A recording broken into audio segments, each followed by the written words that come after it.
આપ સર્વોને હેતપૂર્વક જય શ્રી સ્વામિનારાયણ। આજની સત્સંગ કથા વાર્તા નિજ મંદિર સાવરકુંડલા। જય શ્રી સ્વામિનારાયણ। આજે આપણે ભગવાન શ્રી હરિએ કૃપાવશ બીજલ ભરવાડનું કલ્યાણ કર્યું હતું, તેના પ્રસંગ વિશે વાર્તા સાંભળશું। સદ્ગુરુ રાઘવાનંદ સ્વામીના સત્સંગ વિચરણથી બાબરિયાવાડના 42 ગામોમાં અનેક મુમુક્ષુઓને સત્સંગ થયો। બાર પટોળી માંગ મુક્તરાજ કાળુભાઈ વાવડિયા સત્સંગી થયા, એટલે તેમને ત્યાં સંતો અવારનવાર પધારતા। કાળુભાઈ વાવડિયા પણ અવારનવાર સંઘ લઈને પોતાના પરિવાર, સગા સ્નેહી તેમજ ગામના મુમુક્ષુજનોને સાથે લઈને ગઢપુર શ્રી હરિના દર્શન તેમજ ઉત્સવ સમયામાં જતા।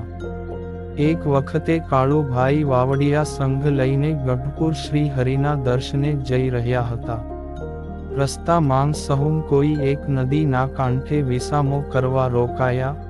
આ વખતે બપોરના સમયે એ નદીએ એક બીજલ નામનો એક ભરવાડ બકરા ચરાવતો હતો, એ એમને મળ્યો।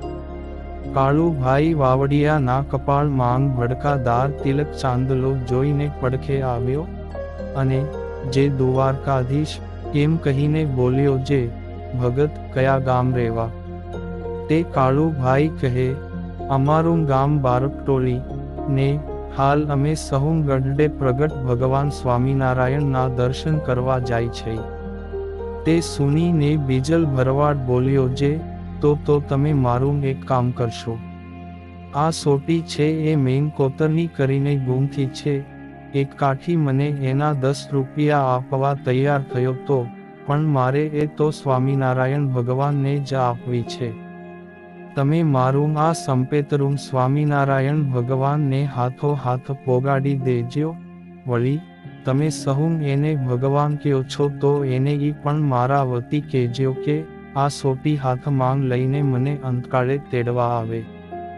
બીજલ ભરવાડની આવી ઝીણી સમજણ જોઈને કાળુભાઈ વાવડિયા ઘડીક તો એની સામું જ જોઈ રહ્યા, પછી હસતા હસતા બોલ્યા કે એલા બીજલા, તું ઈ કે તો કે તારી જાડી બુદ્ધિ માંગ અક્ષરધામમાં જવાનો વિચાર કેમ આવ્યો? તું આ સીમમાં બકરા ચરાવતા ચરાવતા કથા વાર્તા તો સાંભળતો નથી ને, તો તને આ વિચાર ક્યાંથી આવ્યો? ત્યારે બીજલ ભરવાડ બોલ્યો કે કાળુ ભગત, હમણાં 15 દી પહેલા અમારા ગામમાં સ્વામીના સાધુ રાઘવાનંદ બાપા આવ્યા તા। તે પાડોશમાં રાતે રોકાણા તા। ઈ વાત્યું કરતા તા કે મરીને અક્ષરધામમાં જાય તો ફરીને જન્મારો લેવો ન પડે। 84 લાખ કાગડા કૂતરા બિલાડાંગના પેટે જન્મ લઈ, ત્યારે એક વખત આ માણસનો દેહ મળ્યો છે ને હજી જો આ વખતે ભગવાન નો જાણ્યા તો આગળ પાછા દુઃખના દાડા આવશે। વળી અંતકાળે જો ભગવાન તેડી જાય તો 84 લાખના ફેરા માંગ નો જાવું પડે ને ઉદર માંગ 9 મહિના ઊંધે માથે નો લટકવું પડે। ભગવાનના ધામ માંગ જઈને ફરી ફરીને જન્મ મરણ ટળી જાય। મેં ઈ રાઘવાનંદ બાપા પાહેન સાંભળ્યું, એટલે નક્કી કરી વાળ્યું કે આ એક સારી નકશીવાળી સોટી બનાવીને ભગવાનને મોકલાવું, તો મને ઈ અંતકાળે તેડવા આવે ને મારા જીવનું સારું થાય। આમ વાત કરીને બીજલે એ સોટી કાળુભાઈ વાવડિયાને દીધી।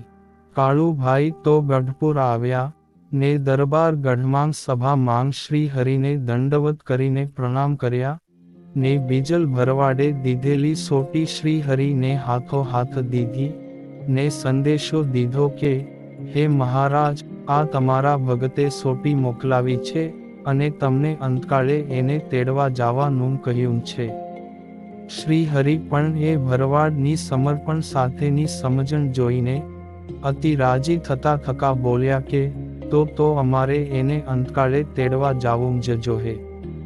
થોડે વરહે એ બીજલ ભરવાડનો અંતકાળ આવ્યો, ત્યારે આપેલ વચન પ્રમાણે શ્રી હરિ પોતાના હાથમાં એ સોટી ગ્રહણ કરી ને અનંત મુક્તો સહિત વિમાન લઈને તેડવા પધાર્યા।